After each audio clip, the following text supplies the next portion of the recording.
fake name, Jesus Christ, to give him the commonly accepted Christian description, he said, in no uncertain terms, that there is another state of being, and a wonderful thing, which we hope to talk about later, that is now being researched, actually proves in the most current day physics that a marvelous truth happened here in Palestine 2,000 years ago through this individual, one that incidentally provides us with the kind of icon, the axiom on which I base everything I write. And that is the value and the glory of a single naturally devised living system. Sorry about the slippage of the tongue. A derived living system called a human being. And that this human thing that we look all over the world and we deride and we kill and we mangle and we insult, we praise and all that kind of thing, is an absolute glory because it has access to an eternal scale of reference and, if careless and ignorant, will probably inherit one that is not. So you see, there is continuity and not, so to speak, mapped out within these kinds of references. And that's the most exciting thing that I discovered from that question my little boy asked me, 12 years old. And I tell you, it's turned my life upside down, and I hope, in some sense, might inspire other people with greater minds than mine to take this forward into something even more meaningful for the new generations coming.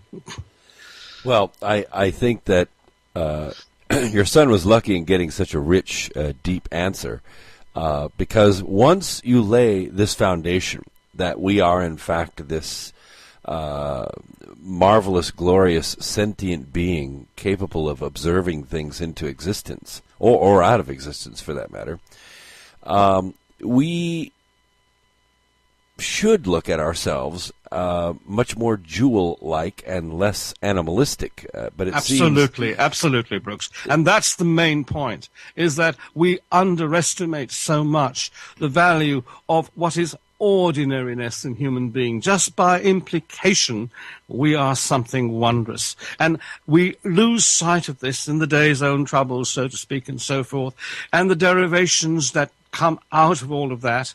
And when we have then something else coming in that is not naturally contrived in living intelligence and discernment and so forth, rather like this UFO phenomenon and what people commonly call the Greys, for instance. That's the thing that I was looking at in terms of answering Darren's question. Sure. And, of course, one then thinks, oh, my goodness, here is something that's not programmed for this. This is a mechanically created thing out of an atomic rule of diminishing returns, a programmed thing that cannot have a reference back to an origin as we all do. Our preciousness is our origin. And to me, a soul, for instance, is quite simply that path of reference that comes from the origin to the present day incumbent that walks, talks, and all the rest of that, that we call human being. What would you say that the ability to procreate and to desire something more than mere procreation in combination is the envy of the universe? I would say that the whole universe the meaning of the universe is that, in fact. Yes. That, in fact, it's a location in which all these interplays happen. And we've got to derive some sense of what is valuable and absolutely crucial in that final state of all. That final axiom is quite simply to be there, to know. That simple axiom, to be there, to exist. And what takes away existence then takes away all and all meaning. And I believe that that's what this great teacher, for instance, who came to Palestine, and all the other great teachers, funnily enough, every one of them pointed this incredible thing out, that this scale of being there is all that matters.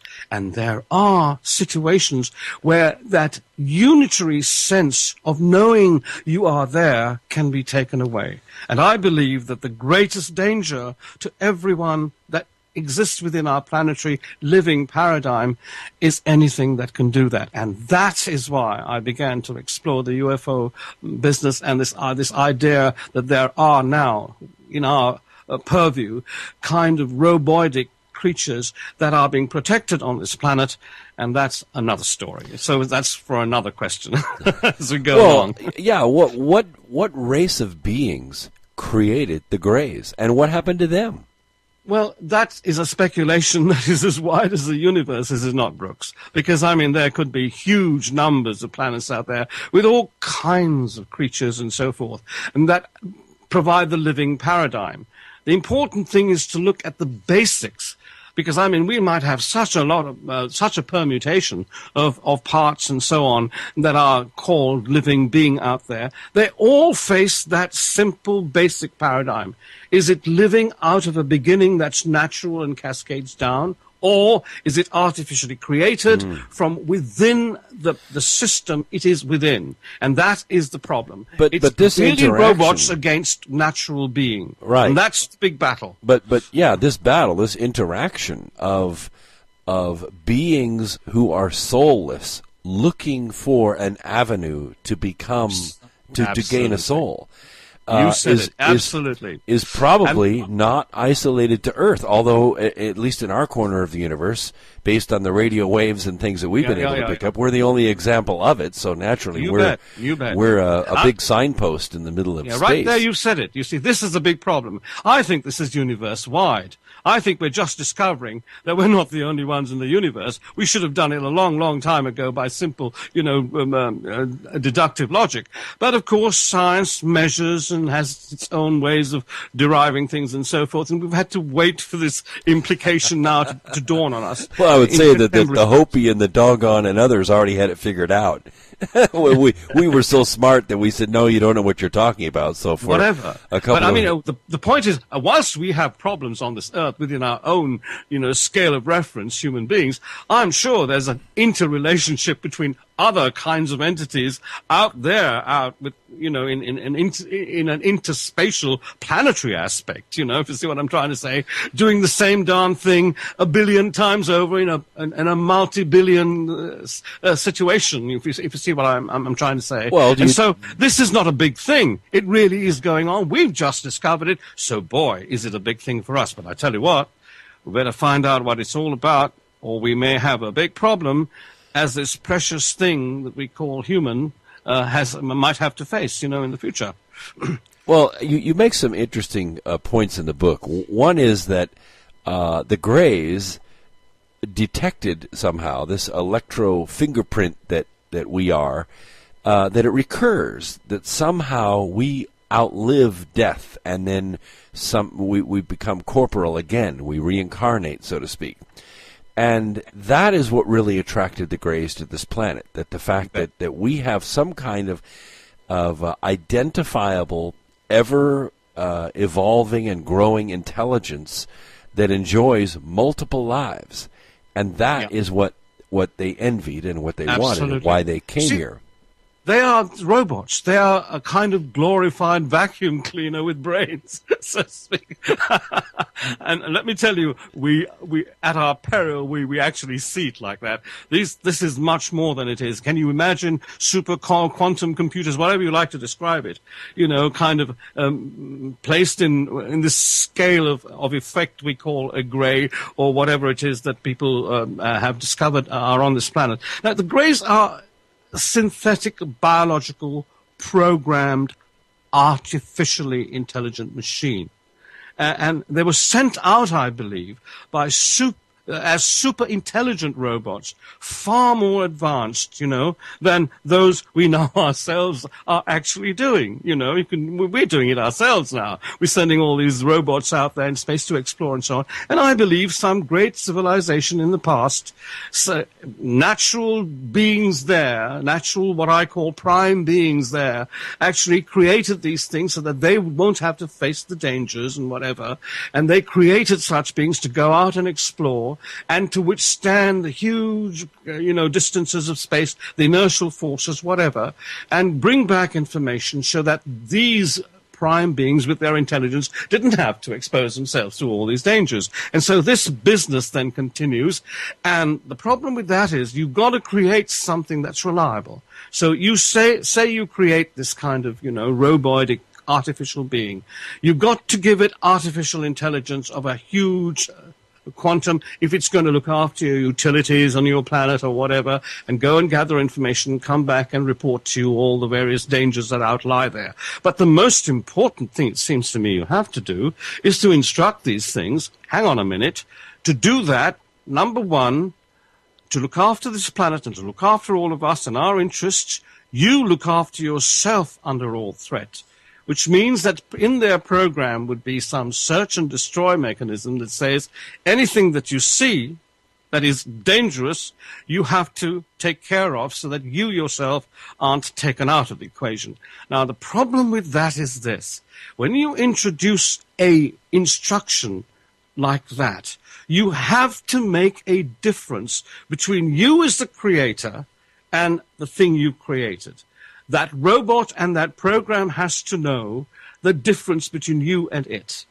In the end, if it's got quantum hyper-intelligence, whatever, that thing is going to look at all threats. And you, the creator, will be the biggest threat of all because you can pull the plug out on it, so to speak. So what are these things going to do? They're going to see you as public enemy number one. And so you've got a problem there because they are likely to take care of you. Now, how do you stop that? You stop that by putting an exclusion clause in that says, hang on a minute, you don't take us out. But to do that, you've got to give them some instruction defining your essential difference.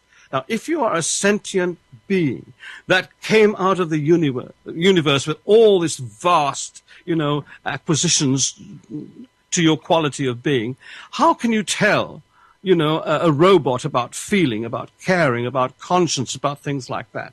You can't program that. There is no such thing as a quark called feeling, if you see what I'm trying to say. So you've got a big problem there in actually introducing that differential into a program. And the problem is that anything you create like that is likely to take you out. So the biggest mistake you make is do not make highly intelligent the intelligent robots and send them off with a program that actually maintains, and you have to do that. You have to give them a program that maintains their existence, or it's meaningless making them in the first place. So you've got a paradox there, basically, a huge paradox. Well, I was just going to plug in one more thing. What happens if they do return with the report that there are other sentient beings that feel and love and savor and enjoy and suffer? And that's what they did with our planet. That's how they came here. When they found a hominid out there in the African plains, they found this thing could die. They could trace with their technology that something continued past death, which then re-emerged again into another womb and was recycled. And they, of course, are subject to the second law of thermodynamics, which meant, of course, that they decay. So they have to have a constant supply of whatever maintains them.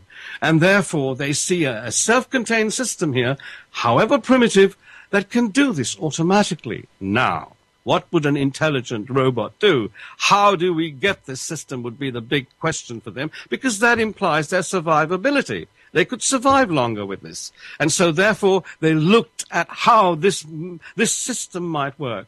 And they found that the best way to probably do that is to try to piggyback their intelligence quotients, or whatever you might call that, into this primitive kind of being which they found on the earth. I'm talking now, Homo erectus, whatever.